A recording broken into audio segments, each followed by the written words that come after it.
Buenas tardes. Les habla Diego Alonso Ramírez Gómez, coordinador del Laboratorio de Educación Financiera de las Facultades de Ciencias Económicas e Ingeniería de la Universidad de Antioquia. Gracias al doctor Germán Cristancho, quien es el conferencista de hoy, es el director de investigaciones y estrategias de la vivienda Corredores, comisionista de bolsa, y a los doctores Juan Carlos Gutiérrez y Ángela María Salazar, gerentes de la regional de Antioquia y Medellín. Bueno, antes de iniciar a hacer la introducción, quisiera hacer una promoción a los cursos que en el momento tenemos en el mercado.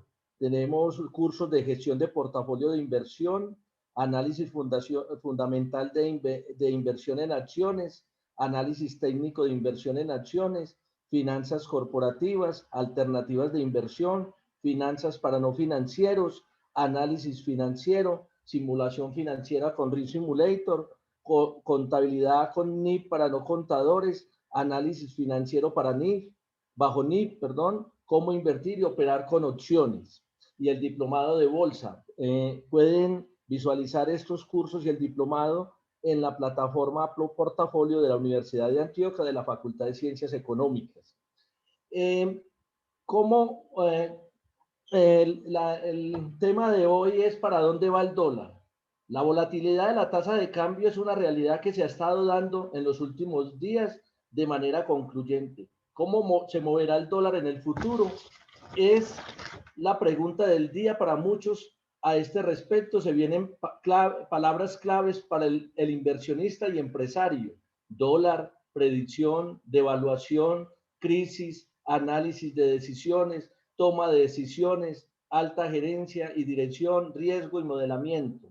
Preguntar por la dirección y los niveles de soporte de la tasa de cambio peso dólar a futuro es por lo general una apuesta que es difícil de responder. La pregunta en términos coloquiales se oye algo así: ¿para dónde va el dólar? Y es que en reuniones sociales se asume que quien por estos interrogantes se encamina tiene una exposición significativa a la moneda en cuestión, ya sea por negocios o por el patrimonio que tiene en cuentas foráneas, y que ante esto debe tomar importantes decisiones financieras. La verdad es que hoy en día, para predecir el valor del dólar a futuro, por lo menos a corto plazo, existen mecanismos que permiten asegurar la tasa de cambio. En la Bolsa de Valores Colombia se puede asegurar el precio futuro de la divisa norteamericana por medio de contratos forward TRM. También se puede predecir usando econometría, por ejemplo, haciendo análisis de toma de decisiones. Para esto se debe tener un horizonte de tiempo establecido, ejemplo, 90 días, donde se presentan escenarios y viene la pregunta: ¿cuáles escenarios pueden darse y afectar el precio del dólar? Precio es como el precio del barril del petróleo por situaciones del comportamiento político global, acuerdos de la OPE, OPE más, presión presupuestal, inflación, inversión extranjera neta y de portafolio, problemas internos como son los infraestructura, corrupción, sociales, inseguridad y terrorismo, déficit de balanza comercial, crecimiento del Producto Interno Bruto, así como factores externos, fenómeno del niño o la niña relacionadas o relaciones con los vecinos, crecimiento de Estados Unidos. Entonces la pregunta es: ¿cuáles escenarios pueden darse? El precio del dólar podría estar en cualquiera de estos escenarios dentro de los 90 días por ejemplo. Con los contratos forward, el empresario inversionista puede comprar o vender dólares a futuro a una tasa predeterminada, no asegura que esa sea la tasa a futuro, pero es el mejor estimado para ellos y les da seguridad y rentabilidad en sus inversiones, porque ya las tienen presupuestadas a través de sus flujos de caja a futuro de exportaciones realizadas. Y en caso de las importaciones ya posee los recursos para realizar las inversiones que necesita la empresa. Por lo tanto, cuando necesite predecir para dónde va el dólar, es recomendable que averigüe a cómo está en el mercado de futuros con los intermediarios de mercado de valores como el comisionista de bolsa, el banco comercial o la corporación financiera de confianza. Bueno, el doctor Germán Cristancho, gerente de investigación económica y estrategias comisionista de bolsa, es el encargado de darnos la conferencia para dónde va el dólar. Bienvenido, doctor Germán. Gracias. Diego, muy buenas tardes y muchísimas gracias a ustedes más bien por invitarme. Yo creo que la introducción estuvo muy completa y muy pertinente además, porque yo creo que si bien la invitación al evento de hoy dice para dónde va el dólar, eso no garantiza que yo sepa para dónde va el dólar. Realmente saber para dónde va el dólar es algo prácticamente imposible. Es un tema bien complicado. Hay distintas herramientas que uno normalmente usa, factores determinantes de los flujos, factores determinantes de la percepción de riesgo de las economías, el dólar a nivel global, una cantidad de factores que uno podría utilizar y que son los que utilizamos nosotros en el día a día para evaluar un poco esto, pero sin duda la volatilidad de la tasa de cambio siempre es muy alta y más en un país como Colombia. Ahora se los voy a mostrar, pero Colombia es un país que tiene déficit de dólares, es un país que tiene un déficit en cuenta corriente amplio y eso hace que la volatilidad del dólar sea mucho mayor. Colombia es un país emergente, por lo tanto, es un país que está mucho más expuesto al sentimiento de los inversionistas internacionales, a que los flujos entren, paren o no, lo cual hace que sea muy poco predecible la tasa de cambio y si bien tal vez la información que nosotros, por ejemplo, desde la Vivienda Corredores aportamos puede llegar a ser muy útil, yo creo que la introducción que usted hizo es súper pertinente justamente porque si las personas que nos están viendo aquí tienen algún tipo de exposición al dólar, por ejemplo, tipo de exposición cambiaria, bien sea porque son importadores, exportadores o algún tipo de esa exposición, sin duda lo que deben utilizar son herramientas de cobertura. Tratar de jugar y adivinar a la tasa de cambio es un juego muy peligroso, que al final uno se lo podría evitar utilizando distintos mecanismos de cobertura y concentrarse en lo que uno realmente conoce, que es su negocio. Eso suena muchas veces a cuento rayado, a tema repetido, pero sin duda, eh, la variable tasa de cambio es una variable muy poco predecible, es una variable con un nivel de aleatoriedad muy grande y que en algunas oportunidades lo que sí se ven son unas tendencias de largo plazo que se materializan pero que encontrar el momento exacto en el cual va a empezar a suceder lo que uno cree es bien difícil. Yo les quiero hoy contar un poco las variables que están influyendo en la tasa de cambio, lo que nosotros esperamos sobre la tasa de cambio y analizar un poco este contexto, poder resolver las inquietudes que ustedes tengan, pero sí me pareció súper importante decirlo y es que utilizar las herramientas de cobertura yo creo que es la decisión más sabia cuando uno se expone al riesgo cambiario, plantear ese tipo de estrategias, porque la tasa de cambio realmente tiene un comportamiento difícil de anticipar. Voy a compartirles mi pantalla y les voy a mostrar eh, el, las determinantes de alguna otra forma de la perspectiva del dólar, qué es lo que ha venido ocurriendo. Quisiera antes de arrancar además decir que el dólar terminó el año 2020 con una caída importante. El dólar en Colombia en su momento llegó a tener caídas desde 3.800 hasta 3.400 pesos, finalizando el año 2020. El dólar a nivel global empezó a debilitarse de manera importante. Los flujos hacia economías emergentes fueron muy fuertes finalizando el año 2020 y eso llevó a que también se diera ese fortalecimiento de las monedas emergentes. El año arrancaba con un muy buen tono, pero en los últimos meses, sobre todo febrero y marzo, hubo un movimiento muy importante en las tasas de interés a nivel internacional. Las tasas de los bonos del Tesoro americano a 10 años pasaron perfectamente de 0.9% a 1.6% y eso barajó nuevamente las cartas de rentabilidades ofrecidas por los distintos países a nivel mundial, del costo de financiamiento de las economías emergentes, de una cantidad de factores que sin duda han llevado a que el dólar otra vez se haya fortalecido este año frente a monedas emergentes y frente a muchas otras. Así que yo lo primero que quisiera es empezar a mostrarles un poco qué es lo que ha venido pasando. Yo diría que Colombia es un país que sigue estando y que permanece rezagado en cuanto a recepción de flujos de dólares. Ese es tal vez el principal punto que uno debería mencionar. ¿Qué ha venido pasando a nivel internacional? Que se ha venido dando la reactivación económica, la recuperación. Lo que ha ocurrido en los últimos meses, par de meses, es que las expectativas de crecimiento económico en el mundo vienen aumentando. En Estados Unidos las expectativas de crecimiento ya están apuntando probablemente a una tasa para el año 2021 de una tasa de crecimiento superior al 6%, probablemente 6.5%. En el mundo las proyecciones de crecimiento también se están acercando a tasas del 6%. Así que las perspectivas de crecimiento global y de reactivación vienen mejorando, pero esas perspectivas de recuperación y de reactivación han sido o se están dando de una manera muy dispareja, muy desequilibrada. Regiones como América Latina no logran avanzar en los procesos de vacunación, no logran hacer ese proceso de reapertura y de reactivación económica. Como ustedes lo saben, estamos teniendo un nuevo pico, una nueva ola de contagios de COVID-19 que está obligando no solo a Colombia, sino a distintos países a implementar medidas de restricción a la movilidad. Así que eso está haciendo que de alguna forma esa recuperación económica sea un poco desigual y eso influye bastante en lo que está pasando con el dólar a nivel internacional y ya les voy a mostrar. Pero en el general, lo que sí ha venido ocurriendo es que las exportaciones y el flujo de comercio en el mundo se ha venido recuperando. Estas son cifras de enero, no recogen todavía los datos más recientes de febrero y marzo, pero con cifras a enero, el volumen de comercio global, si uno viera la variación mensual fue de cerca de 2.6%.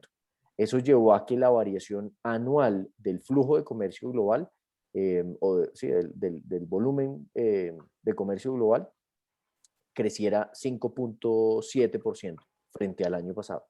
Al final el comercio global, si ustedes se dan cuenta, y uno toma como base o como punto cero, como punto 100 el año, el mes de diciembre de 2019, vean que hoy el volumen de comercio global incluso está por encima de esos niveles de diciembre de 2019. Así que uno inicialmente podría decir, uno de los principales generadores de flujos para las economías, que es el comercio, está recuperándose. Sin embargo, cuando uno empieza a entrar un poco más en detalle en el crecimiento de las exportaciones, por ejemplo, de países emergentes o de América Latina, sí se ve que es distinto. Se ve que en el caso de los países emergentes, las exportaciones sí están creciendo y en el caso de América Latina, las exportaciones se han quedado rezagadas.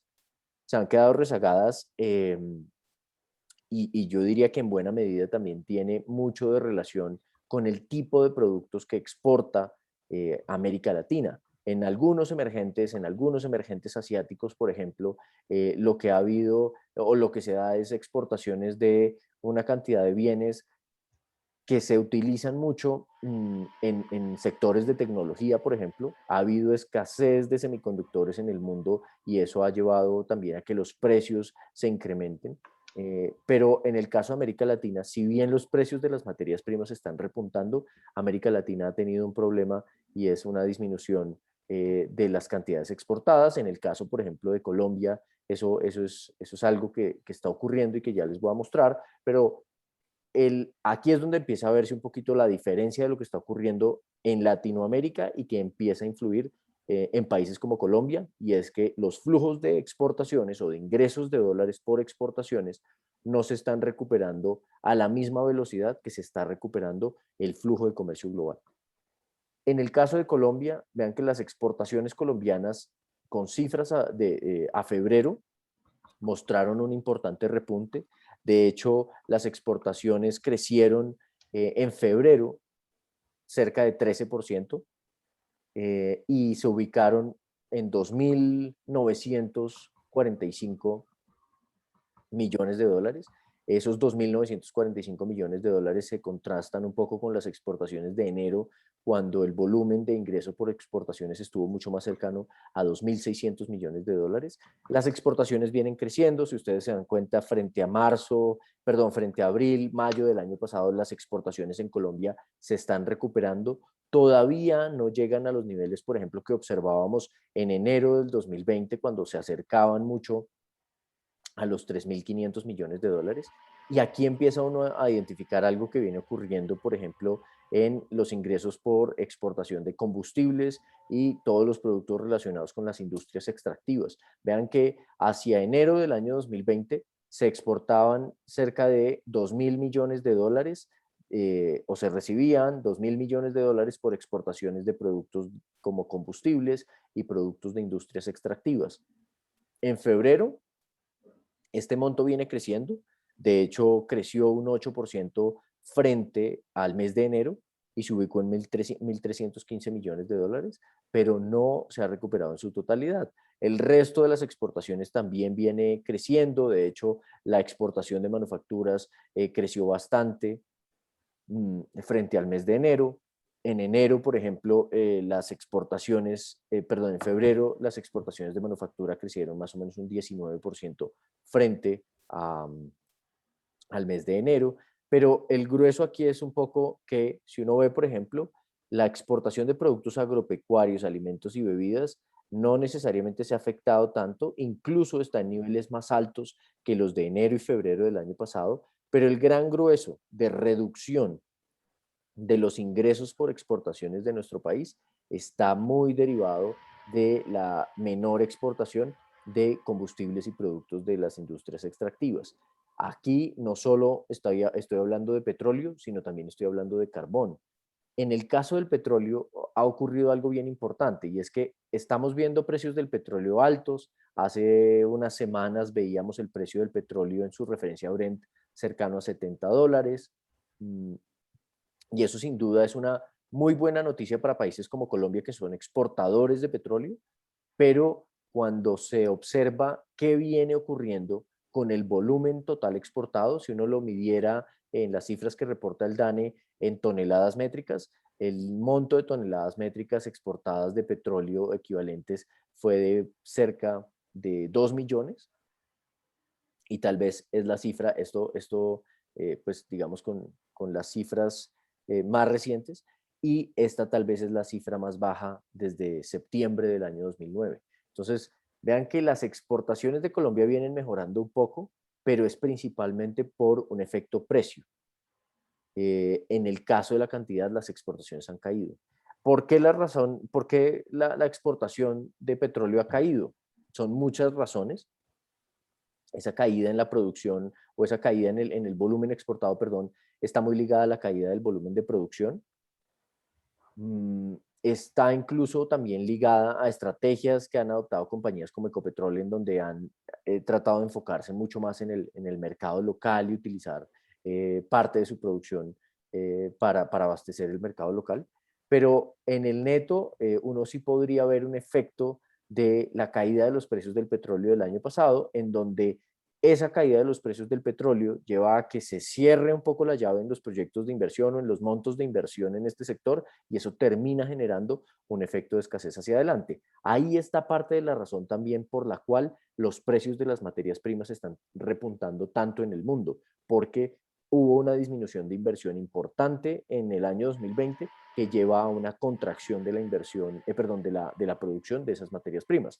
Solo por poner un ejemplo, en el sector petrolero en Colombia durante el año 2020, una caída en el rubro de exploración y producción casi de un 55% frente al año anterior. Así que eso sin duda está afectando el nivel de exportaciones que tenemos en cantidad. En cuanto a los flujos de inversión, yo quisiera decir que ¿qué viene ocurriendo? En la foto general, las economías emergentes siguen recibiendo flujos de inversión y esos flujos en el año completo siguen siendo positivos. En todo el año 2021, con cifras a marzo, enero, febrero, marzo, han entrado a las economías emergentes cerca de 74.000 millones de dólares. Solo en marzo entraron cerca de 10.000 millones de dólares.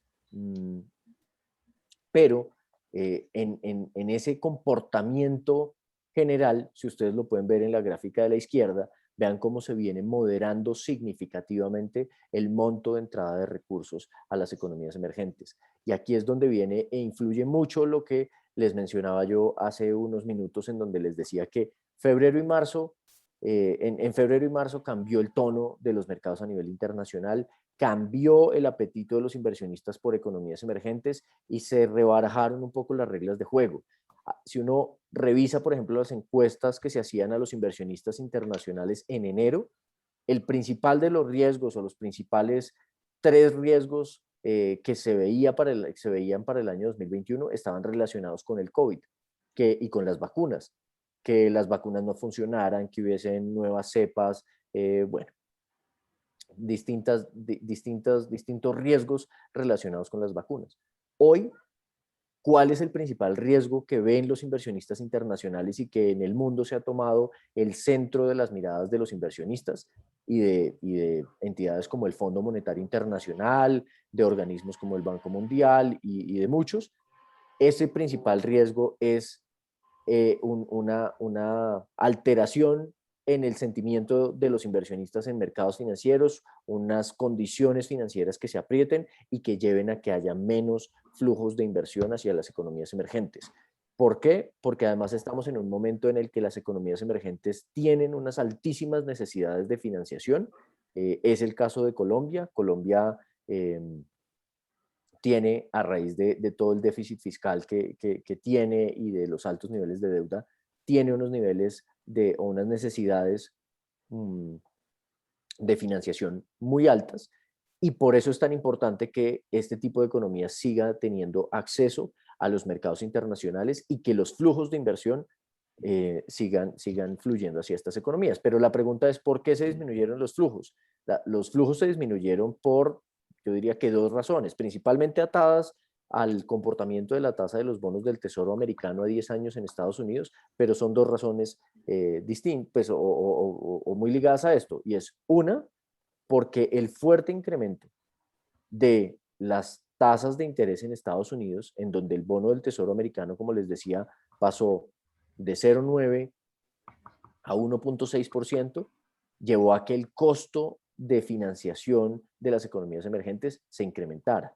Y eso pone pues unos riesgos adicionales o unas presiones adicionales para estas economías. Solo por ponerles un ejemplo, el crecimiento nominal potencial de una economía como Brasil puede ser un crecimiento tal vez mucho más cercano al 6 o 6,5%, pero las tasas de financiación en moneda local, en reales brasileros, la tasa de financiación a 10 años, por ejemplo, está mucho más cercana al 9%, 8,5%. El costo de financiarse para una economía como esa se está aumentando y es mucho más alto que el ritmo al cual crecen sus ingresos o al cual crece la economía. Ese tipo de incrementos en el costo de financiación empiezan a ponerle unos retos mucho mayores a ciertas economías emergentes. Y el otro punto es que los flujos venían saliendo de Estados Unidos porque no había ningún tipo de atractivo en las tasas de interés. Las tasas de interés el año pasado, hacia agosto, en Estados Unidos a 10 años, llegaron a niveles de 0,50, 0,60. Esas tasas de interés realmente eran poco atractivas. Hoy, con tasas de interés de 1,60, si bien no es una tasa extremadamente alta, sí las perspectivas han cambiado.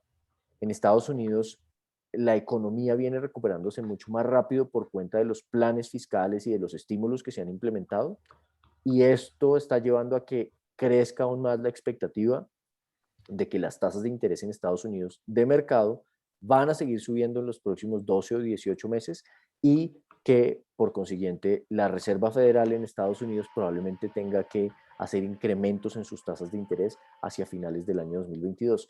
Eso es un cambio de juego importante, o un cambio en el campo de juego importante, porque parte de lo que estaba llevando a que las monedas emergentes se apreciaran, a que el dólar se debilitara, era esa salida de flujos. Y eso es algo que hoy no se está dando necesariamente, y si se dan cuenta, por eso es que los flujos hacia economías emergentes se están disminuyendo. Eh, Colombia tiene una particularidad, y es tal vez que flujos como remesas siguen generando un sustento de dólares o un ingreso y una fuente de dólares importante para la economía.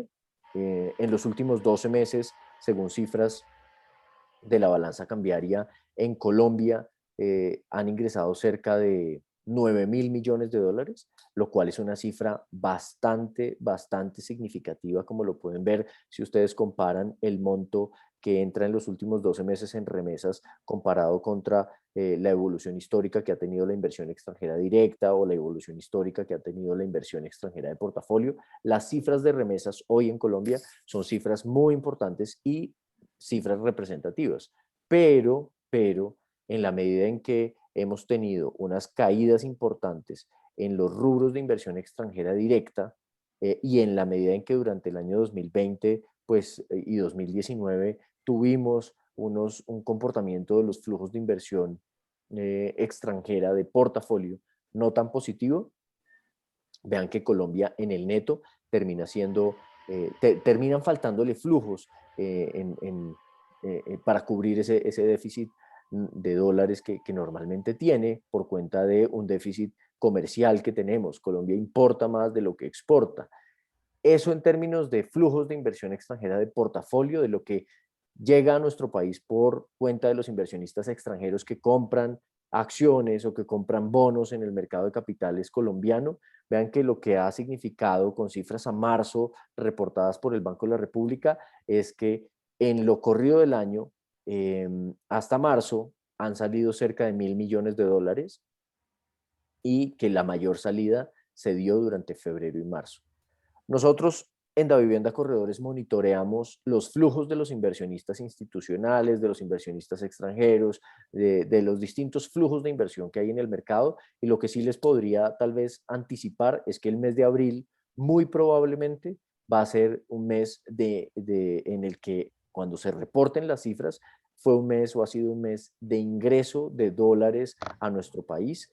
Los inversionistas extranjeros han comprado algo cercano a 1.7 billones de pesos en títulos de deuda pública después de que fueron vendedores en los últimos meses. Y yo creo que eso en buena parte también está explicado en que las tasas de interés de la deuda, de los títulos de deuda pública en Colombia, se incrementaron muchísimo y llegaron a unas tasas que para muchos son muy atractivas, tanto de corto como de largo plazo. Pero esto para decirles que esa disminución de flujos que se está dando en las economías emergentes y ese cambio un poco en las reglas de juego que se dio entre febrero y marzo por cuenta de las tasas de interés internacionales está teniendo un impacto directo en los flujos de inversión de portafolio que están llegando a nuestro país y por lo tanto en el corto plazo junto con otros factores va a tener seguramente un impacto en el nivel de la tasa de cambio en Colombia. Ya lo miraremos. Inversión extranjera directa en Colombia sigue estando rezagada, sigue por debajo de los niveles previos a la crisis, niveles que incluso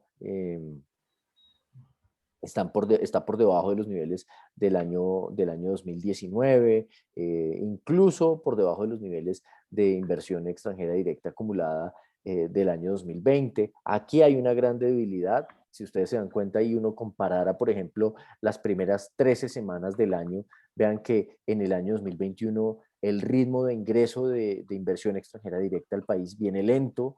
Se han recibido, por ejemplo, para el sector de petróleo, hidrocarburos y minería, cerca de 1.145 millones de dólares, cuando para la misma fecha del año pasado, para una fecha similar del año pasado, se habían recibido cerca de 1.500 millones, o cuando en el año 2019 se habían recibido 1.800 millones de dólares. Así que sí, por el frente de inversión extranjera directa e inversión extranjera de portafolio, también estamos teniendo unos menores flujos de inversión, menores flujos de dólares. Ya se los anticipaba y se los mostraba, pero esto es para mostrarles un poco la evolución del año 2021.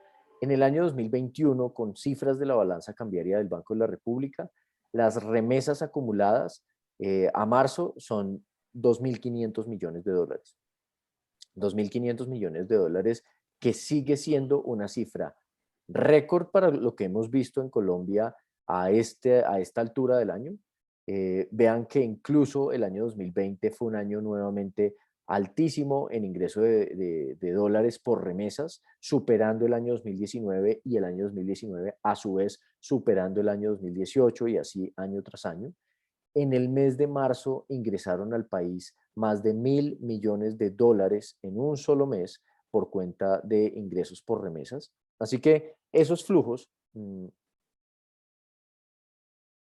de remesas sí son los que están siendo muy significativos y que, si bien no me voy a desviar en esto, esos flujos sin duda han tenido un efecto importante, por ejemplo, en la recuperación del consumo de los hogares en Colombia.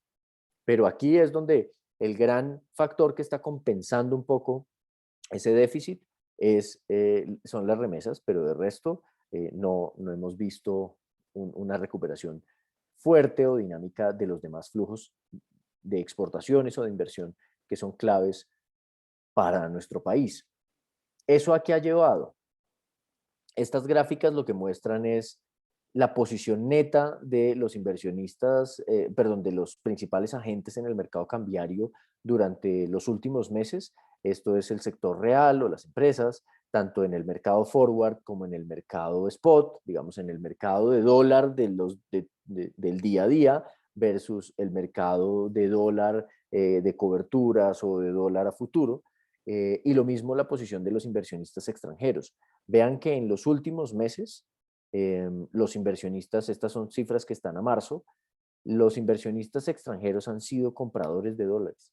En general han sido compradores de dólares. Tal vez hacia finales del año 2020, si uno ve el comportamiento de los inversionistas extranjeros en el mercado cambiario spot, no eran grandes compradores, e incluso en el mercado cambiario a futuro, en el mercado forward, eran vendedores, pero en los últimos meses ese factor ha cambiado. Lo mismo que ha pasado con las empresas en Colombia. Las empresas en Colombia han vuelto a ser compradoras de dólares.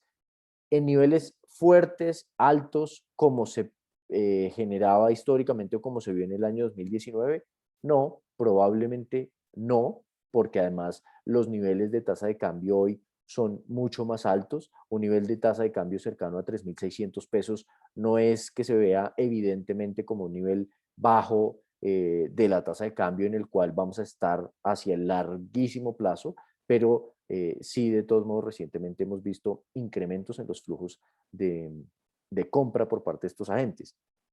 ¿Quién ha estado conteniendo un poco o también solventando un poco ese déficit de dólares que tiene nuestra economía? El Tesoro Nacional, el Gobierno Nacional. El Gobierno Nacional ha tenido que salir a conseguir dólares en los mercados internacionales para proveerle al mercado colombiano un poco de esos dólares. Muestra de eso es que el año pasado Colombia fue el primer país en utilizar la línea de crédito flexible con el Fondo Monetario Internacional. ¿Qué es eso?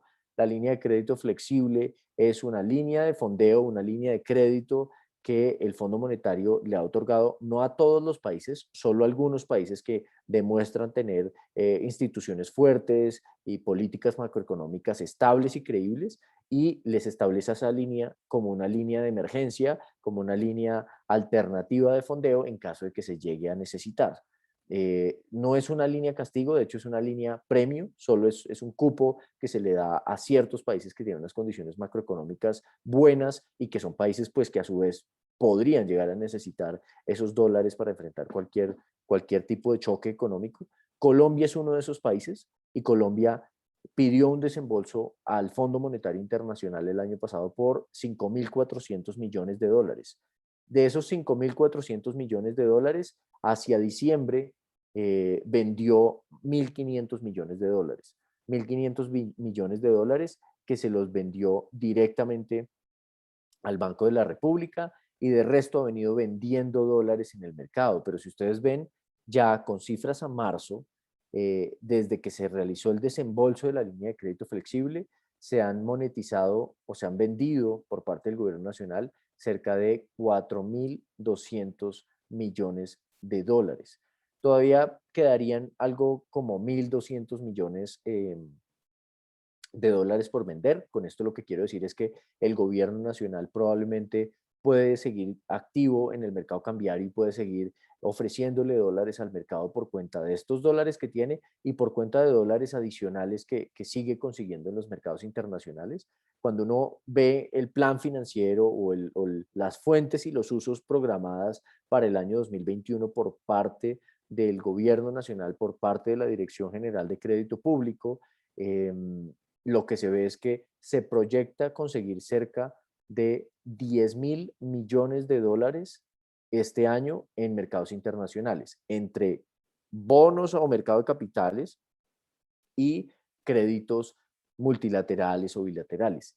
10.000 millones de dólares es una cifra muy alta, es una cifra que para el estándar de Colombia es una cifra realmente alta, considerable. Solo por ponerles ejemplos, en el periodo de caída de los precios del petróleo hacia el año 2015, por ejemplo, el nivel de dólares que tuvo que salir a conseguir Colombia para financiar ese déficit y esas necesidades fue del orden de los 6.000, tal vez 6.500 millones de dólares. En este momento, Colombia sigue consiguiendo unas cifras altísimas de dólares, que ahí es donde viene lo importante de que los mercados de capitales estén abiertos para países como el nuestro. Me refiero a que, por ejemplo, ayer el gobierno colombiano hizo una emisión de títulos en los mercados internacionales, títulos en donde logró conseguir 3.000 millones de dólares en una emisión de bonos que se hicieron, bonos al año 2032 y bonos con vencimiento al año 2042. De ahí que es súper importante, vuelve y juega, que el acceso a los mercados financieros esté abierto. Se ha encarecido un poco, pero el acceso a los mercados financieros o los mercados de capitales sigue abierto y Colombia va a tener que seguir acudiendo a estos mercados para conseguir buena parte de esos dólares que por el resto de las actividades no se nos está generando o no nos están llegando. Así que muy probablemente hacia adelante vamos a ver ventas adicionales por parte del gobierno nacional. Y eso se ve también aquí en el comportamiento, por ejemplo, de la deuda pública o de la deuda externa del país. Cuando uno analiza, por ejemplo, el comportamiento anual de la deuda externa de nuestro país, la deuda externa con cifras a enero crecía más o menos un 11.6%, en donde, si ustedes se dan cuenta, la deuda externa principalmente que ha venido aumentando es la deuda pública, la deuda privada no necesariamente. Eh, Tal vez en donde hay necesidades privadas importantes es en la deuda externa de corto plazo, en donde si uno lo compara frente a las reservas internacionales, la deuda externa de corto plazo está muy cercana al 35% de las remesas, perdón, de las reservas internacionales. Esa relación se ha venido moderando recientemente, pero en un patrón histórico se mantiene alto.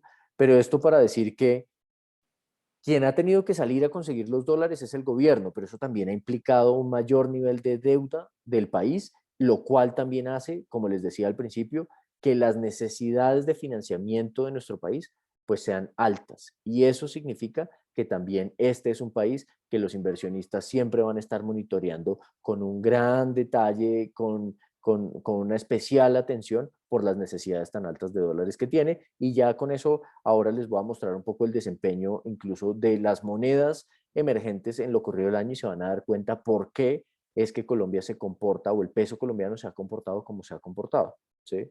En ese entorno pareciera que el dólar va a permanecer presionado al alza en el corto plazo. ¿Por qué? Porque, como les decía, al final lo que sí ha disminuido es el flujo de dólares hacia economías emergentes, el nivel de tasas de interés en Estados Unidos se ha incrementado. Cuando uno analiza, por ejemplo, la perspectiva de crecimiento de Estados Unidos, de un crecimiento cercano al 6%, 6.5%, es una tasa altísima, es una tasa equivalente a lo que crecen las economías emergentes. El proceso, me voy a adelantar incluso aquí, el proceso o avance en el porcentaje de la población completamente vacunada contra el COVID-19 en Estados Unidos es un porcentaje alto, importante. Así que cuando se comparan estos porcentajes de avance en vacunación contra los porcentajes de avance de los países latinoamericanos o de Colombia, se ve que el país que puede empezar a reabrirse un poco más rápido y reactivarse un poco más rápido es Estados Unidos, y que relativo a los países latinoamericanos, pues el proceso de reactivación de Estados Unidos va a ser mucho más acelerado que el de estos países. Eso en una relación de peso colombiano o monedas emergentes versus el dólar, lo que termina generando es una mejor perspectiva para el dólar, por lo menos en el corto plazo. ¿Eso qué significa? Que vean el desempeño de las monedas en lo corrido del año. En lo corrido del año, una de las monedas emergentes que más ha perdido terreno, o las monedas que han perdido más terreno, son el peso argentino, que ha perdido 9%, la lira turca, que ha perdido 8%, el real brasilero, que ha perdido cerca de 6.6%, y le sigue el peso colombiano, que ha perdido cerca de 5%. Un segundito, una cosa acá, que ha perdido cerca de 5%. En abril, pues en la medida en que las condiciones de los mercados financieros han mejorado un poco, el nerviosismo de los inversionistas ha disminuido, eso ha permitido algunas apreciaciones de las monedas, como es el caso del peso colombiano, que se ha apreciado cerca de 2.8%, pero la foto del año le deja a uno unos mensajes importantes, y es que primero el dólar se ha fortalecido, contrario a las expectativas de debilitamiento del dólar que se tenían a inicio de año. Segundo, que hay algunas monedas en particular que han sufrido mucho más que las otras. Peso argentino, lira turca, real brasilero y peso colombiano. ¿Qué tienen en común estas cuatro economías? Aunque creo que ahí Colombia está entrando en un grupo bastante complicado, porque Argentina realmente no goza de la credibilidad o de la confianza de los inversionistas internacionales por los temas políticos que ha habido, por las medidas que se han tomado frente a la inversión extranjera, frente a los tenedores de bonos, frente a muchas medidas que se han tomado en el país, frente a al mismo comportamiento de la inflación. Lo mismo pasa en Turquía. En Turquía, la remoción del presidente, pues del encargado del Banco Central hace unas semanas, las decisiones en materia política y económica que se han tomado en los últimos años y en los últimos meses, sin duda generan unas preocupaciones mayores sobre Turquía. En el real brasilero, en Brasil, los niveles de deuda sobre PIB pues son cercanos al 100% del PIB, 90 y tanto por ciento, y como les decía, se está viendo que ya el costo de financiación de una economía como Brasil está siendo mucho más alto que el crecimiento de su economía, lo cual le pone un riesgo, un reto adicional. Pero lo curioso es que Colombia esté por ahí. Yo creo que Colombia tiene unas diferencias muy marcadas frente a todos esos otros países. Colombia tiene instituciones fuertes, Colombia tiene políticas macroeconómicas fuertes. Colombia está haciendo en este momento o está presentando ante el Congreso una reforma en el frente social, en el frente de gasto, en el frente de la regla fiscal, en el frente tributario, gigante, gigante, en un momento en el que muchos, con justa razón, dicen la economía no se ha recuperado, todavía estamos en cuarentenas, todavía estamos en un proceso apenas de reactivación y de reactivación intermitente. No es el momento para una reforma, no es.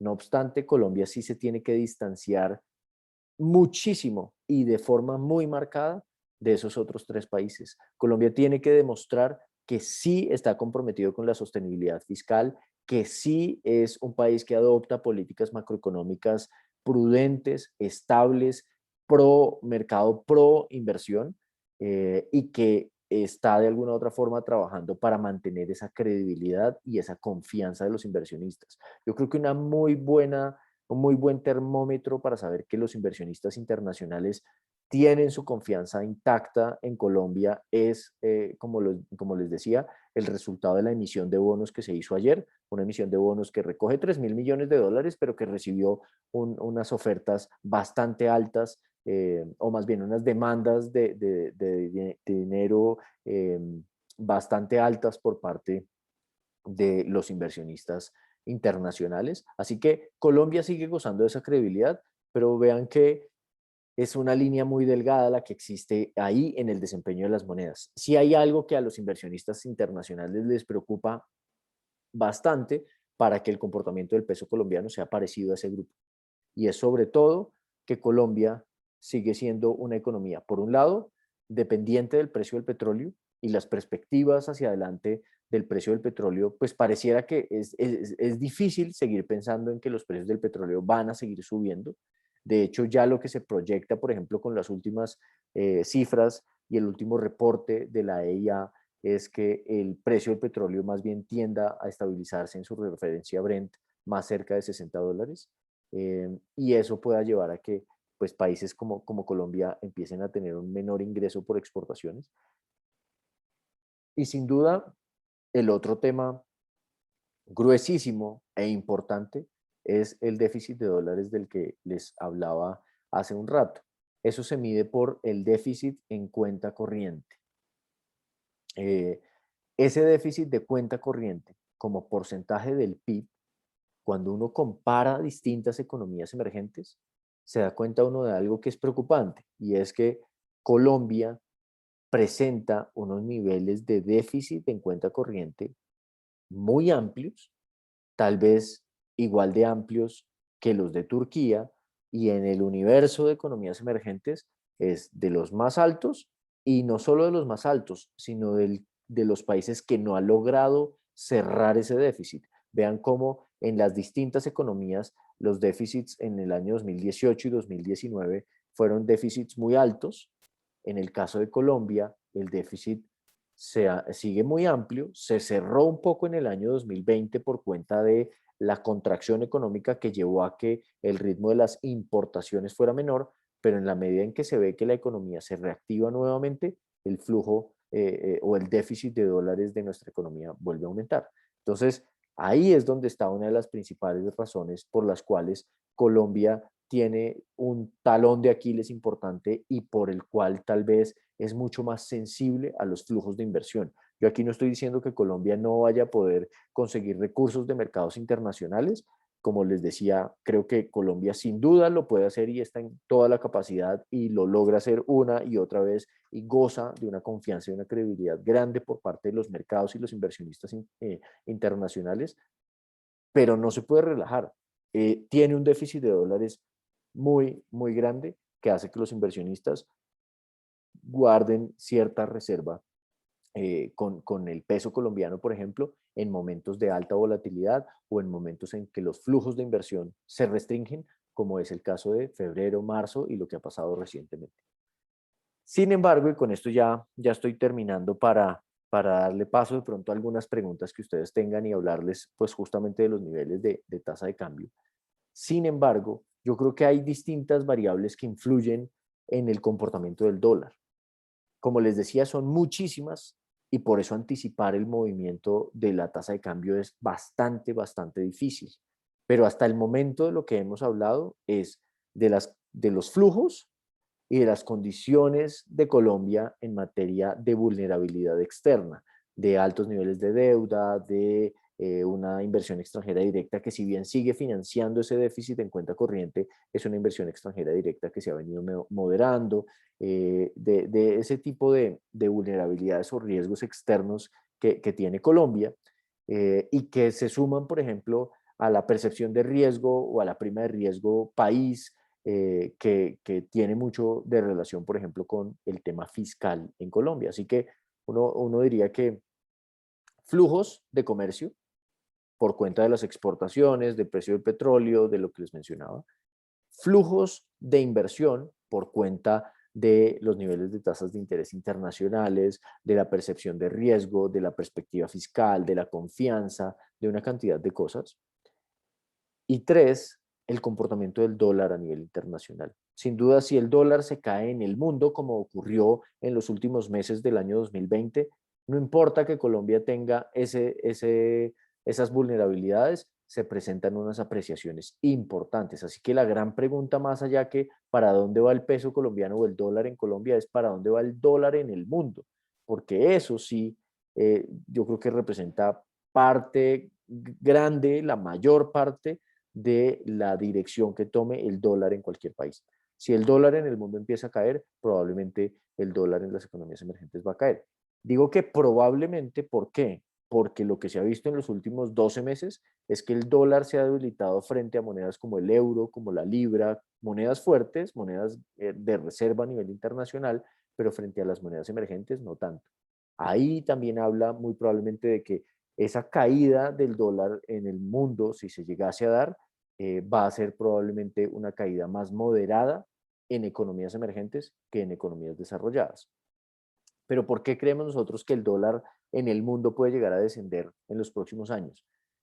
Vean lo que está ocurriendo. La participación del dólar en las reservas internacionales mundiales sigue siendo altísima, sigue estando cercana al 60%. Tal vez se ha ido moderando año tras año y ha ido pasando casi del 70% a niveles del 60%. Las reservas internacionales en dólares, en monto, en plata, han seguido aumentando, pero la participación del dólar sí ha venido disminuyendo. ¿Quiénes o qué otras monedas han venido ganando participación? Sobre todo el euro, ¿sí? Hoy, más o menos, incluso si se viera desde el punto de vista de transacciones a nivel mundial, el 88% de las transacciones a nivel mundial se hace en dólar estadounidense, cerca del 32% se hace en euros. O sea que el dólar sin duda es una moneda muy relevante en el mundo, que se habla de probablemente de su pérdida de relevancia hacia adelante en los próximos años, pero eso será un proceso demasiado estructural. Hoy el dólar es la principal moneda de transacción y de reserva del mundo, por lo cual va a seguir siendo la moneda fuerte para países como Colombia y va a seguir siendo el activo escaso para países como el nuestro, ¿sí? Sin embargo, sin embargo, cuando uno hace esta relación de más largo plazo, la línea roja es el dólar americano, pues es el precio del dólar ponderado por flujos de comercio, y la línea azul lo que muestra es el nivel de déficit de la economía americana en términos de su déficit fiscal y su déficit en cuenta corriente. Cuando uno suma esos dos déficits, se da cuenta que el choque de la pandemia ha llevado a que Estados Unidos aumente muy fuertemente su déficit fiscal y que tenga un déficit en cuenta corriente además que se le suma y que es muy amplio, niveles que llegan a déficits superiores al 20%. Eso lo que anticipa es la pérdida de terreno del dólar. Nosotros seguimos pensando que desequilibrios como estos en Estados Unidos van a llevar en los próximos años y en una visión de largo plazo a que el dólar en el mundo pierda valor y que el dólar se debilite. Pero en el corto plazo pareciera que el incremento en las tasas de interés internacionales ha vuelto a poner sobre la mesa la necesidad de tener identificados esos países que son más sensibles al comportamiento de los flujos, a los flujos de inversión. Esos países que necesitan más esos flujos de inversión son los países que hoy concentran ese mayor riesgo y que son más sensibles. Por eso países como Colombia, insisto, son de las monedas que el peso colombiano es de las que más se han devaluado. Por eso es que en algún punto para nosotros, por ejemplo, eso ha llevado a que cambiemos un poquito la expectativa y veamos que niveles por debajo de 3.600 pesos probablemente son niveles que consideramos que en el corto plazo son niveles atractivos para hacer compras de dólares o niveles para hacer incluso coberturas cambiarias. Pero en el largo plazo seguimos creyendo en una debilidad de dólar. Seguimos creyendo igual en el año que el gobierno nacional va a tener una presencia importante en el mercado cambiario y va a ser oferente constante de dólares.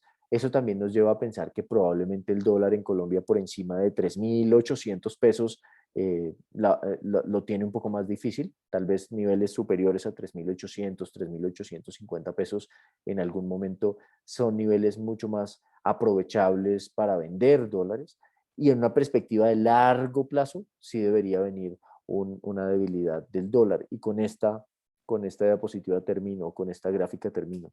Hay otro factor que es determinante del comportamiento del dólar a nivel mundial y es el diferencial de crecimiento económico entre Estados Unidos y las distintas regiones en el mundo. Vean que estas líneas, la gris, la azul y la gris más oscura, lo que calculan es ese diferencial de crecimiento económico. ¿Cuál es el crecimiento económico en variación anual de Estados Unidos menos el crecimiento económico esperado para el mundo? ¿Cuál es el crecimiento de Estados Unidos menos el de emergentes y el de Estados Unidos menos Latinoamérica? En la medida en que ese diferencial se va poniendo más negativo, es decir, que el mundo crece mucho más rápido de lo que crece Estados Unidos, el dólar se debilita. Pero yo les decía hace un rato, eso no es lo que está pasando hoy en día. lo que está pasando es todo lo contrario. Estados Unidos tiene un avance en procesos de vacunación mucho más rápido, ha gastado o ha estimulado la economía a través de planes fiscales muchísimo más ambiciosos y muchísimo más grandes, y por eso es que se estima que la tasa de crecimiento de Estados Unidos pueda llegar a ser cercana al 6.5%, que es muy parecida a la de economías emergentes. Así que ese diferencial de crecimiento para el año 2021 no es tan negativo, de hecho está muy cercano a cero en lo que tiene que ver con Estados Unidos versus emergentes o Estados Unidos eh, versus el resto del mundo. Entonces, eso significa que probablemente en el corto plazo el dólar siga fuerte, pero en el largo plazo, uno lo que podría decir es que las economías igual globales se van a recuperar y para Estados Unidos sostener tasas de crecimiento de 6% va a ser prácticamente imposible. De hecho, el crecimiento potencial de largo plazo en términos reales de Estados Unidos está mucho más cercano al 2% o menos de 2%.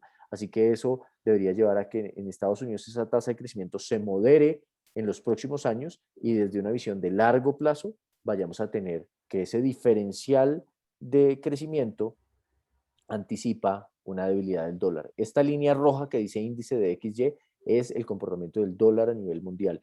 Y vean que cada vez que esos diferenciales de crecimiento empiezan a ponerse cada vez más negativos, el dólar se debilita y viceversa. Y los ciclos son ciclos amplios y pareciera que el ciclo de fortalecimiento del dólar terminó hacia el año 2016 y está empezando esa fase de estabilización y probablemente esa fase de descenso del dólar en el largo plazo, pero eso todavía le falta una parte de esa película. Diego, yo creo que esa es más o menos nuestra visión, los aspectos que nosotros consideramos tanto de corto como de largo plazo, pero no sé si ustedes tengan inquietudes o temas que quisieran que yo revise más. Bueno, muchas gracias, doctor Germán. Sí, pues hay algunas preguntas, unas inquietudes mías y de uno de los asistentes. Voy a empezar por una que tengo yo en estos momentos cuando usted habló de la reforma tributaria. Usted sabe pues que está en el Senado en estos momentos para aprobación. Si no se lleva a cabo la reforma tributaria, ¿qué pasaría con el precio del dólar? Pues por esta situación, el grado de inversión que tiene con las calificadoras de riesgos como Fitch Rating, Standard Poor's o Moody's, se eliminaría. Pues, y eso lo vimos también en una de las conferencias que nos dieron a principios de año con las calificadoras de riesgo. Y el costo del crédito, por supuesto, sería más alto si se incrementa, si hay esa reducción de grado de inversión. Y peor aún, se presentaría una aversión al riesgo por parte de la inversión extranjera y de portafolio, que hagan que se retiren como pasó entre enero y marzo de este año, pudiendo ocasionar devaluación o depreciación de la tasa representativa del mercado. Esto podría suceder y se podría llevar, tener esos precios del dólar como sucedió cuando estuvo a 4.000 y pico, 4.200 pesos. En el caso de que no se apruebe esa reforma tributaria como la desea el gobierno, de conseguir esos 25 billones de pesos para la cuestión social y todas estas cosas, pues esos proyectos que tienen. Pues vea, Diego, yo creo que la respuesta hay que partirla en dos, porque la reforma yo creo que no va a ser como la planteó el gobierno, ¿sí? Y no por ser pesimista, sino más bien por ser realista. Una reforma de 23 billones de pesos o de recaudo total casi cercano a los 28 billones de pesos como se propuso, creo que es una reforma muy grande, muy fuerte, muy ambiciosa, muy grande, que va a ser difícil que se apruebe. Tiene una cantidad de reparos, una cantidad de oposición y no es la primera vez que ocurre. Una reforma tributaria es de los temas que más opositores tiene y más en un año preelectoral como en el que estamos. Así que la reforma no se va a aprobar como se presentó con una altísima probabilidad. ¿Sí? La probabilidad no es de 100%, pero la probabilidad de que no sea esa reforma tal cual la que se presentó, la que salga aprobada, pues es una probabilidad altísima y eso se sabe. En esa medida, las calificadoras de riesgo lo saben, los inversionistas lo saben, el gobierno lo sabe, y por eso mismo es que se va por el rango alto para que en las negociaciones y todo termine una propuesta diluida que cumpla con las expectativas que se tenían inicialmente. Entonces, la primera respuesta fácil es el hecho de que la reforma no se apruebe tal cual como se presentó, no significa que el dólar se va a subir o que vamos a perder el grado de inversión. No obstante, yo creo que ahí viene el otro punto de la respuesta que sí es muy importante. Y yo lo mencioné durante la presentación.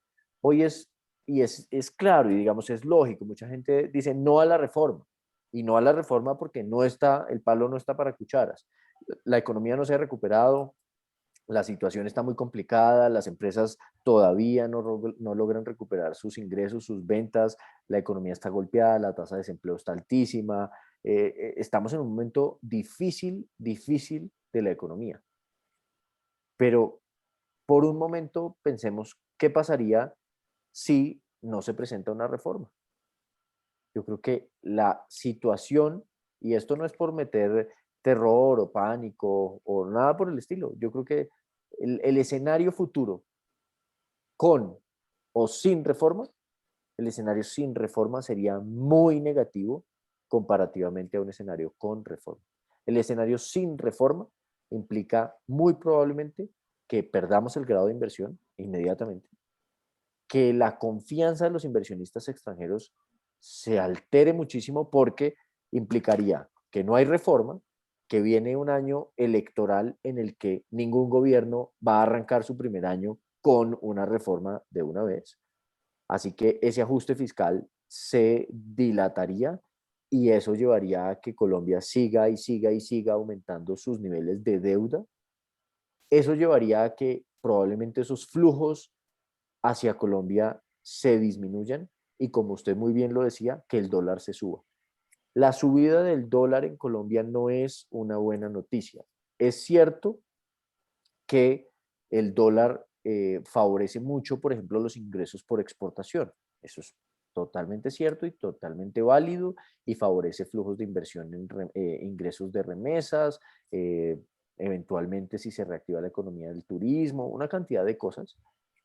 Pero también es cierto que en Colombia la deuda externa como porcentaje del PIB está por encima del 50%, que la deuda externa de corto plazo está como porcentaje de las reservas internacionales, es cercana al 35% de las reservas internacionales. Colombia no se puede dar el lujo de portarse mal con los inversionistas internacionales porque eso implica una subida del dólar que termina encareciendo las tasas de interés a las que se financia el gobierno y se financian las empresas colombianas. Inmediatamente significa incrementos en los niveles de inflación en Colombia porque todos los bienes importados empiezan a costar mucho más.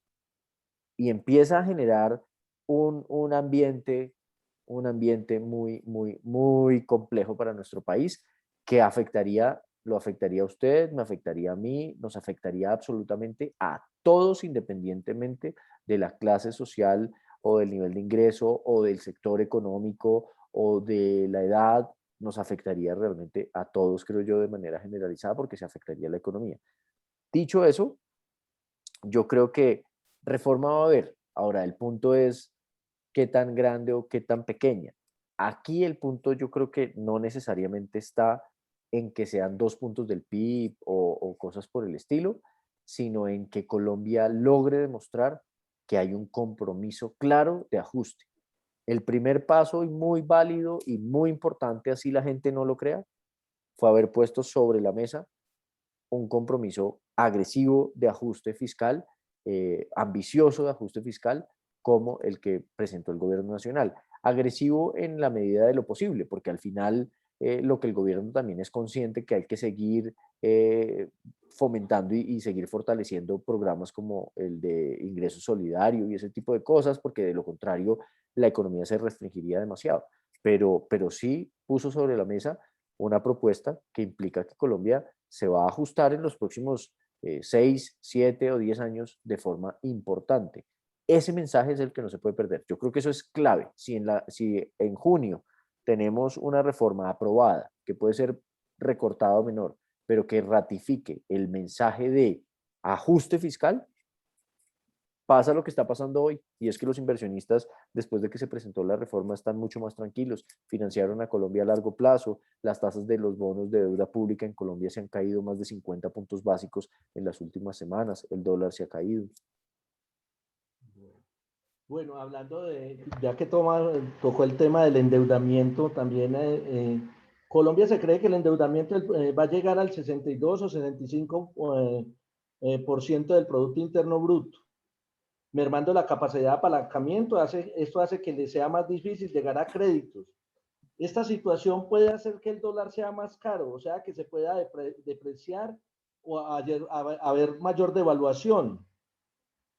Y por consiguiente, ¿qué debería hacer el gobierno entonces en estos momentos para no tratar de endeudarse más? O con la reforma, si se llega como lo que acaba de decir, también está incluida esa reducción de endeudamiento, para que esa estructura financiera de corto y largo plazo se reduzca y ver mejor una estabilidad de endeudamiento mucho mejor, porque es que así con ese porcentaje ya no va a ser como tan creíble y los costos van a ser más altos, el envío va a ser más alto, el riesgo país va a ser más alto, como ha sucedido con otros países de aquí de América Latina. Pues ese tema del endeudamiento viene por cuenta de lo siguiente, y es que los dólares se necesitan, ¿sí? Y los dólares se tienen que conseguir de alguna forma. Voy a poner un ejemplo súper tonto, pero, o súper básico más bien, pero yo tengo que pagar y tengo que pagar 5 millones de pesos de la universidad todos los meses y yo me gano 3 millones de pesos. Esos 2 millones de pesos, digamos, la solución es o dejo de estudiar y dejo de pagar los 5 millones de pesos, o me paso a una universidad en la que yo pueda pagar 3 millones de pesos o menos, o me consigo esos 2 millones de pesos prestados, como sea. En el caso de la economía, el equivalente a esa universidad es que Colombia gasta más ingresos, perdón, gasta más dólares de los que recibe. Colombia compra más del exterior productos de los que le vende, ¿sí? Así que al final Colombia tiene ese déficit en balanza comercial muy amplio, cercano a los tal vez 11.000, 12.000 millones de dólares, digamos, pongámoslo en cifras muy generales, 10.000 millones de dólares le hacen falta a Colombia todos los años en la diferencia entre exportaciones e importaciones. Entonces tengo la opción de decirle a la gente que no compre, pero eso tiene unas implicaciones gigantes porque es no traer maquinaria, es no traer el 55%, 60% de las importaciones que se hacen en nuestro país, las hace la industria, y las hace la industria en bienes de capital, en materias primas, en una cantidad de cosas, porque son bienes que no producimos. Entonces, ¿qué les digo? Que no los compren, ese vehículo no se puede parar, ¿cierto? Fomentar exportaciones para aumentar el ingreso.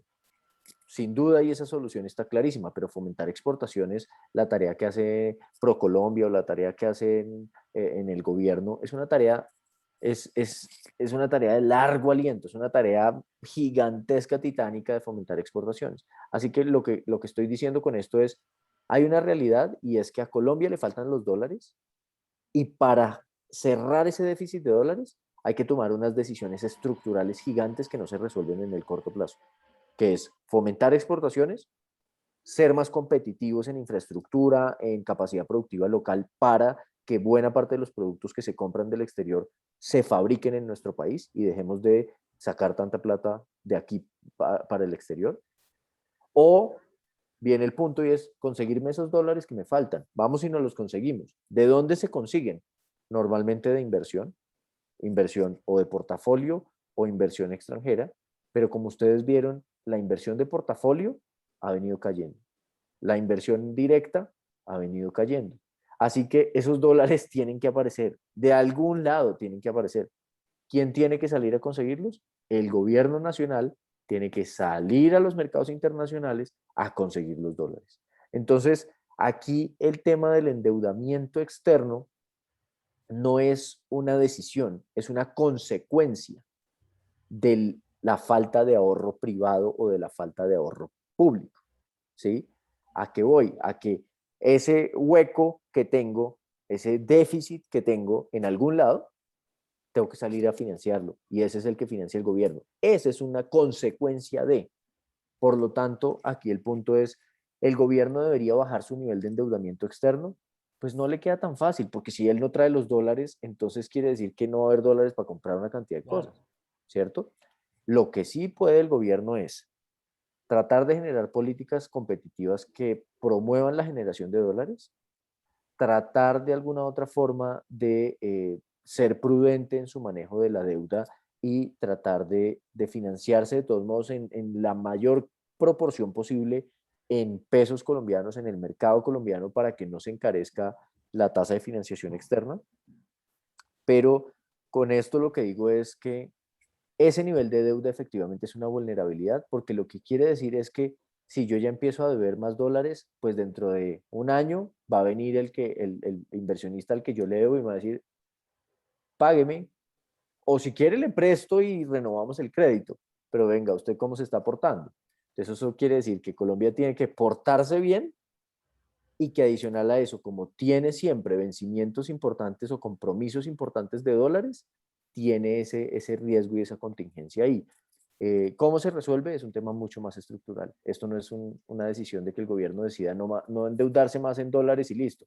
No. Y lo otro, para terminar, hay una razón por la cual el nivel de endeudamiento externo en Colombia se subió muchísimo, pero es una variable que es difícil de controlar y es la misma tasa de cambio. La tasa de cambio en Colombia entre el año 2010 y el año 2021 pasó de 2.000 a 3.600 pesos.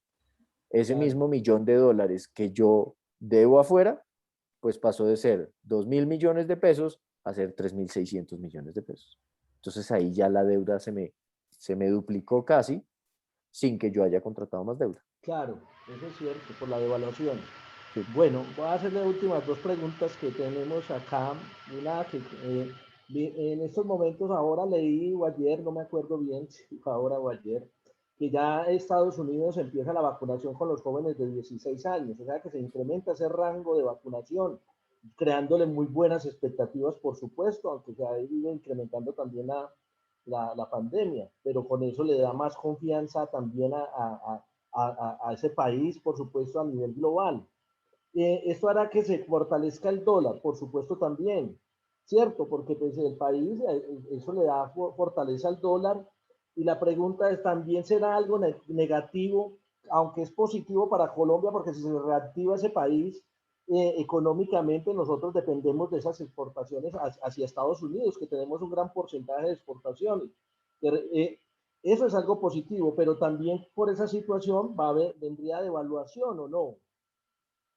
En este momento sí, en este momento, en este momento lo que preocupa no es que Estados Unidos se recupere, lo que preocupa es que Estados Unidos se está recuperando y el resto no. Porque Estados Unidos en lo que sí manda la parada es en las tasas de interés. Vea que las tasas de interés habían estado bajitas, pero apenas Estados Unidos empezó a recuperar mucho más fuerte, todo el mundo empezó a pensar en que la Reserva Federal en Estados Unidos va a subir sus tasas de interés e inmediatamente las tasas de interés del mundo entero subieron. Así que Estados Unidos sigue y seguirá siendo por un buen tiempo el mercado referencia para fijar las tasas de interés del resto del mundo. Entonces lo que preocupa sí es eso.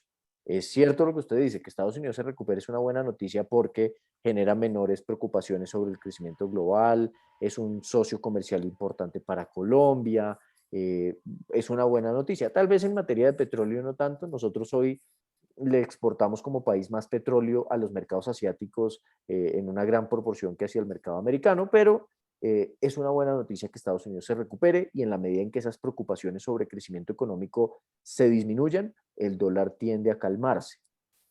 El problema hoy, y que por eso decía que es un tema más de corto plazo, pero que no se debe perder de vista, es que Estados Unidos va a una velocidad muy distinta a la que vamos nosotros. Estados Unidos va en moto y nosotros vamos como a pie.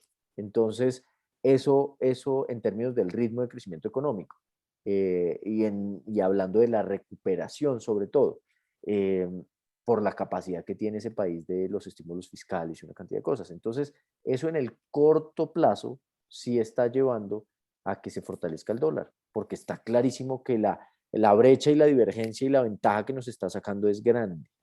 Eh, entonces, por eso sí creo que por ahora el dólar visto desde esa perspectiva, puede que se mantenga alto y que lo que uno debería pensar cuando cae el dólar es más bien en qué nivel debo comprar. La pregunta aquí es en qué nivel debo comprar, no en qué nivel debo vender. Ya, una de las preguntas que nos hace uno de los participantes es qué tanto el nivel de endeudamiento público de los Estados Unidos puede jugar en el comportamiento del dólar tanto en Colombia como en el mundo. Ese es un tema importantísimo porque vea que el nivel de deuda que hoy hay en el mundo es altísimo en todos lugares, en Estados Unidos, en las economías emergentes. La deuda mundial como porcentaje del PIB es algo así como el 350% del PIB. Cuando uno suma eh, deuda de gobiernos, deuda de hogares, deuda de empresas, toda la deuda es más o menos como el 350% del PIB. Una relación impresionantemente grande. Eso tiene unas implicaciones y es que como todos estamos endeudados nos tenemos que hacer pasito.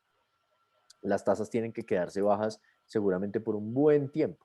Esas tasas bajas yo creo que van a durar por los próximos 12 meses o por un buen tiempo y eso va a seguir garantizando, por ejemplo, que los flujos de dólares a economías emergentes sigan llegando y que probablemente pues con volatilidad, pero podamos ver que esos flujos mantengan, si bien el dólar alto, lo mantengan estable, ¿sí? Pero también, digamos que esas fuerzas se compensan de alguna manera porque el mayor nivel de deuda implica que las tasas de interés tienen que estar bajitas. Pero ese mayor nivel de deuda no le pega igual a todos. Lastimosamente, Estados Unidos levanta el teléfono, golpea los mercados financieros y le prestan plata a 10 años al 1.6%. Europa ha prestado, ha emitido bonos al 0%. Así que a ese tipo de países le prestan al 0% o menos, perdón, o bajito. Casi En el con caso negativo. exacto. En el caso de Cosas países negativas. emergentes, eso no es así. En el caso de países emergentes, esa deuda sí cuesta. Y en el caso de países emergentes, el gasto de intereses es mucho más alto. Entonces aquí es donde vuelvo al punto. Que los flujos, que la gente se ponga nerviosa, que las condiciones financieras se aprieten, ¿a quién le pega? A quien tiene deuda alta, a quien de verdad le cuesta esa deuda, a quien le es más difícil, a quien tiene que portarse mejor para que de verdad le presten plata, y son las economías emergentes. Entonces, ese nivel de deuda, ¿cómo le pega al dólar? Y por eso digo que esas fuerzas se compensan un poco, pero tienen un riesgo un poquito asimétrico. Y es, el nivel alto de deuda mantiene las tasas bajas. Ese nivel de tasas bajas hace que los capitales sigan fluyendo en el mundo, así que mantiene el dólar estable, algunas veces hace que descienda, pero lo mantiene estable. Pero frente a economías emergentes, en donde son más endeudadas, les cuesta conseguir más esos dólares, tienen necesidades de dólares tan grandes que hay una presión que mantiene alto el dólar. Y que cuando las cosas medio salen bien, el dólar desciende un poquito, pero hay de que salgan mal, las, el dólar se sube durísimo. Entonces, por eso sí creo que ese efecto del endeudamiento en economías emergentes es un poquito asimétrico. Bueno, doctor, la última pregunta, como para terminar, ¿cuáles cree, de uno de los participantes, cuáles cree que son los escenarios que pueden influir en el precio del dólar? Pues ya no lo ha dicho, pero es bueno recalcarlos. Pero se referirá a escenarios en cuanto a niveles o en cuanto a Será de, escenarios de escenarios hipotéticos de que no se apruebe la reforma o de que el precio del petróleo se no, caiga. O... solamente ese tipo de escenarios, como cuando yo hice la introducción, que habían unos escenarios, Bueno, pues yo diría que el escenario central es que el dólar, lo voy a hablar tanto en niveles como en factores, es que el dólar se mantiene alto en Colombia por cuenta de que si bien hay un exceso de dólares en el mundo, hay niveles de tasas de interés bajas, Colombia sigue teniendo bajos niveles de, perdón, altos niveles de déficit en cuenta corriente y altas necesidades de financiamiento. Entonces, eso va a mantener el dólar con dos características. Muy volátil, porque depende de flujos de portafolio que son un poco más inestables, unos meses suben, otros meses bajan. Va a haber volatilidad, pero probablemente en un rango, y por eso les decía, el escenario base para nosotros es un dólar que se ubique más en los próximos meses entre 3.600 y 3.800 y que eventualmente hacia el final del año, cuando ya el proceso de vacunación en Colombia de pronto haya avanzado un poco más o cosas por el estilo, el dólar empiece a descender un poco y se ubique más cercano a 3.450, 3.500. Pero el escenario central es ese y que Colombia mantenga un dólar alto y ese escenario contempla que no hay pérdida de grado de inversión y que se aprueba alguna reforma tributaria o alguna reforma que mantiene la confianza y la credibilidad de los inversionistas. Un escenario adverso es un escenario en el que Colombia se queda muy atrás en los procesos de vacunación, no llegan las vacunas, sigue el proceso muy, muy lento y el porcentaje de inmunización ya no se espera ni siquiera para la primera mitad del 2022, sino por allá para la segunda mitad del 2022. Y eso se suma a un escenario que tiene de alguna forma, digamos, dos factores agravantes. Uno, que no se apruebe una reforma y por lo tanto los inversionistas se preocupen más sobre la perspectiva fiscal del país. Y de la mano con eso, que si bien no son causa-efecto, pero el otro factor que sería agravante en ese escenario negativo es que las tasas de interés internacionales sigan subiendo y suban de manera acelerada como ocurrió en febrero y marzo. Eso puede llevar el dólar nuevamente a niveles cercanos a 3.900 o eventualmente 4.000 pesos. Eso sí puede generar una volatilidad grande y alta. Y el otro escenario, que es un escenario positivo en el que pues uno debería verlo y no descartarlo, es un escenario en el que por las mismas restricciones de oferta que estamos viendo en el mundo, el precio del petróleo y por la misma reactivación económica, el precio del petróleo se ponga en 75 o 80 dólares, eh, Sí, en el que, y en el que de alguna forma, aunque eso sería difícil que ocurra, digamos, y ya les explico por qué, pero en el que Estados Unidos ratifique y se comprometa a que la tasa de interés se va a mantener baja por mucho tiempo. Digo que ese escenario es en cierta parte difícil que se dé así tal cual, porque la razón por la cual la gente cree que las tasas de interés en Estados Unidos van a subir es porque hay mejor crecimiento económico y porque la inflación está subiendo. Y la inflación en buena parte también está subiendo por el incremento en los precios de las materias primas. Entonces, si el petróleo sube, va a haber expectativas de inflación y por lo tanto expectativas de que las tasas de interés eventualmente van a subir. Ahí el punto es más, si la inflación en todo ese escenario se mantiene controlada y el mundo sigue pensando en que las tasas de interés se van a mantener bajas, probablemente vamos a tener una apreciación del dólar, perdón, del peso colombiano y vamos a tener un descenso del dólar tal vez a niveles de 3.200, 3.250 pesos. Pero si ustedes se dan cuenta, yo creo que incluso en algunos puntos, pues ese escenario muy, muy positivo no es tan probable. Yo creo que las tasas de interés en dólares van a seguir subiendo. Creo que el precio del petróleo ya subió demasiado, así que lo que vamos a ver es un proceso de reactivación de oferta. Creo que sí se van a tratar de mantener las expectativas de que las tasas de interés se van a mantener bajas, pero va a ser difícil ver una caída del dólar muy, muy fuerte, pero más o menos esos, creería yo, son los escenarios. esperemos que el presidente de la FED todavía se sostenga en que hasta el 2022, hasta que no vea reactivación económica de Estados Unidos, no sube las tasas de interés, que dice él, y que el escenario de que salga el decreto hoy de que le van a dar autorización a las empresas privadas a A comprar las vacunar, vacunas para los empleados y familias, que eso ayudaría, por supuesto. Creo que seguro, es una buena opción, ¿no? seguro, sí, seguro.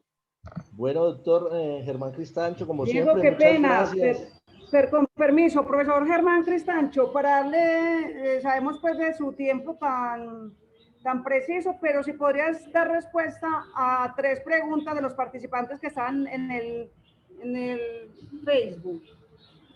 Claro que sí. Ella la hace Santiago Cardona y nos pregunta,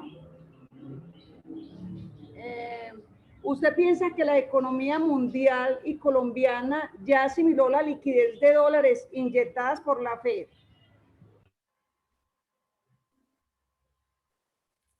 Pues yo creo, más allá que asimilarla, digamos que yo lo que creo es que de todos modos el nivel de liquidez internacional sigue estando altísima, sigue estando muy amplia, y es parte de lo que explica, por ejemplo, que haya un buen desempeño en los activos financieros, que las acciones en Estados Unidos sigan aumentando y que haya esa estabilidad financiera.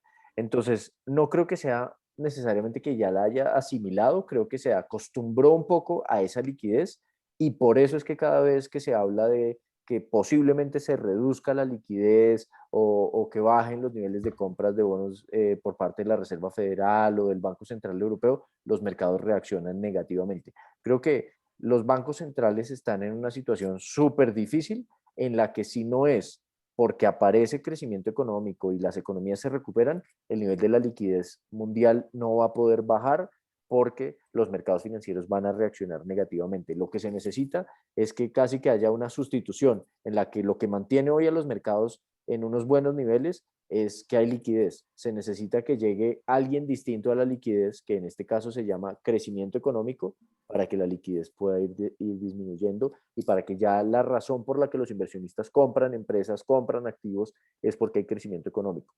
Eso está empezando a ocurrir, pero todavía es muy temprano para decir que efectivamente ya llegó el momento en el que eso va a pasar. Entonces, por eso digo que más allá que asimilarlo, es que se volvió dependiente, y por eso es que cada vez que medio se habla de retirar liquidez, los mercados de una vez se ponen nerviosos. Ese retiro de la liquidez, además, es, yo les decía hace un rato, el principal riesgo que hoy ven los inversionistas. El año 2013, cuando el presidente de la Reserva Federal, Ben Bernanke, dijo que iba a moderar el ritmo de compras de bonos, que iba a empezar a disminuir la liquidez, se generó un choque a los mercados financieros tan grande en el mes de mayo y junio del 2013, que ese periodo se conoce como el taper tantrum, y es como el miedo de una disminución de los flujos, que generó una reacción súper negativa en cadena de los mercados financieros por solo unas declaraciones del presidente de la Reserva Federal en una rueda de prensa, porque ni siquiera fue una decisión que tomaron los bancos centrales o la Reserva Federal. Por eso es que hoy ese factor liquidez es como un tema que hay que manejar con cuidado. Bueno, esa pregunta la hace Lourdes Cruz. ¿El crecimiento proyectado de la economía para Estados Unidos jugará en contra del precio del dólar en el mundo? No en contra, juega a favor en el corto plazo. Por eso cuando mencionaba, por ejemplo, que un crecimiento de Estados Unidos de 6.5% para este año y de cerca de 3.5% para el próximo, para una economía de 22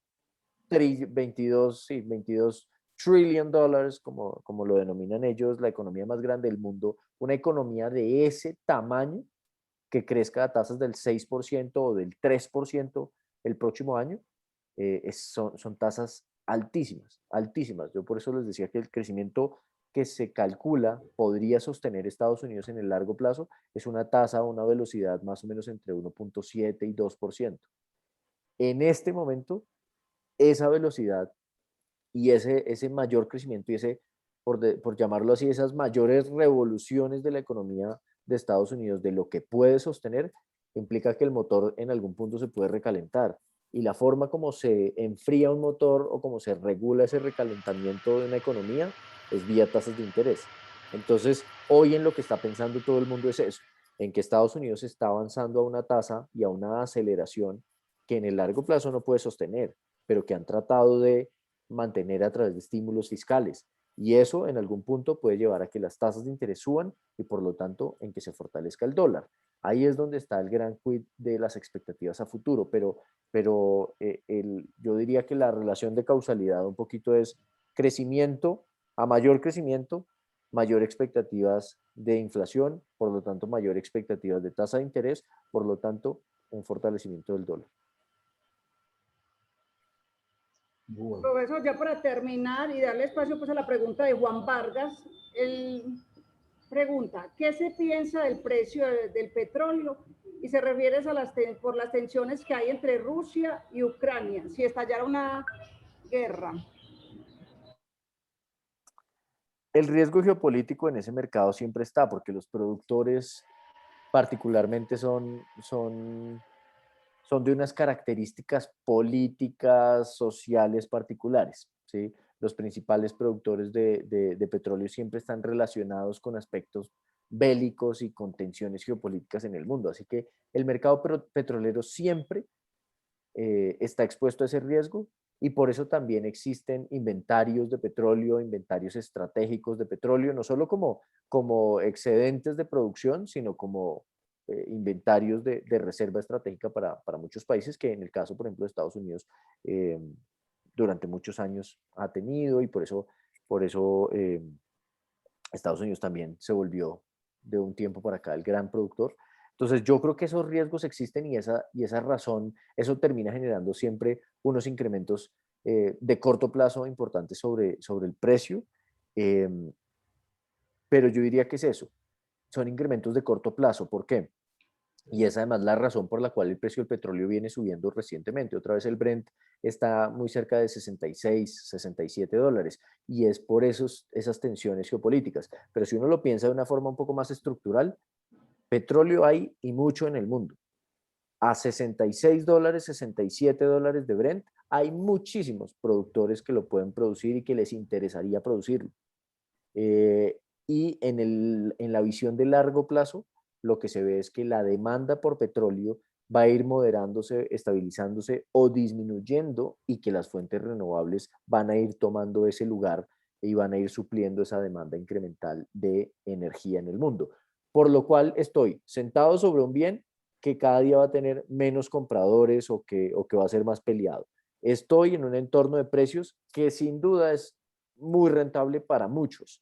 Eh, con la caída de los precios del 2015, por ejemplo, el costo de producción de Colombia, el precio de equilibrio de producción de Colombia, por ejemplo, pasó de 50, 60 dólares a niveles de 30 dólares o menos, 20 y tanto dólares. O sea que hoy países como Colombia y en el mundo hay muchos que bajaron sus costos de producción, así que a 65, bienvenido y están dispuestos a producir en cualquier momento. Entonces esos riesgos geopolíticos generan disrupciones, generan incrementos en el precio, sí, pero no son disrupciones o incrementos estructurales. Generarán por un mes, 2 meses o algo temporal, pero inmediatamente la oferta se puede incrementar. La OPEP tiene una capacidad de producción de petróleo importante. Miren que incluso lo que ha pasado es al contrario, que para que el precio del petróleo se mantenga en los niveles en los que está, los países de la OPEP se tuvieron que unir a Rusia y a otros países y tratar de disminuir la oferta de petróleo.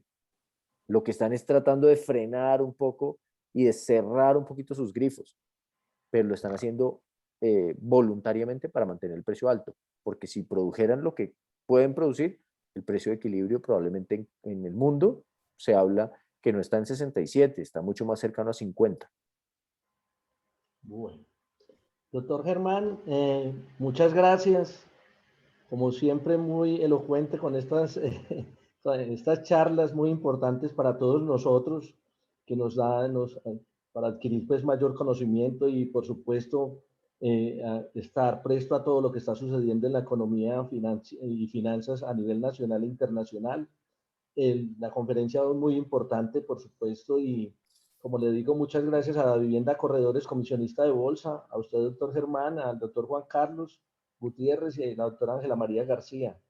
Pronto nos volveremos a ver, si Dios quiere.